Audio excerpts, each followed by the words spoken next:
நம்ம இன்றைக்கி குழந்தைங்களுக்கு ஒரு கலர்ஃபுல்லான ஒரு ரைஸ் தான் பார்க்க போகிறோம். அதுக்கு ஒரு வானலியில் வந்து கடுகு போட்டுக்கலாம்.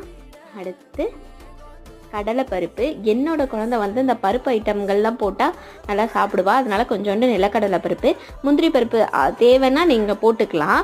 அப்புறம் போட்டு அது நல்லா பருப்பு வறுபட்ட உடனே நம்ம வந்து தேவையான அளவுக்கு வெங்காயத்தை போட்டுக்கலாம். வெங்காயம் வந்து ரொம்ப ஆரோக்கியமானது. அப்புறம் மலைச்சாரல் போல் ஒரு கேரட்டை நல்லா திருவுன கேரட்டை போட்டுக்கலாம். நல்லா வதங்கிடட்டும். தேவையான அளவுக்கு உப்பு. நம்ம வந்து சாதத்தில் உப்பு போட்டு வடிப்போங்க. அதனால இதுக்கு வந்து கேரட்டுக்கு மட்டும் தேவையான அளவுக்கு மட்டும் நான் சால்ட்டு போட்டுக்கிறேன். இதில் வந்து காரத்துக்குன்னு பார்த்தீங்கன்னா நான் ஒரு அரை பச்சை மிளகா தான் நறுக்கி போட்டிருக்கேன். பச்சை மிளகாய் தேவையில்லை அப்படின்னா நான் கொஞ்சோண்டு மிளகுத்தூளும் போடுவேன். அந்த மிளகுத்தூள் மட்டுமே போதும், ஏன்னா இது குழந்தைங்க சாப்பிட்ற ரைஸு. ஸோ இப்போ நம்மளோட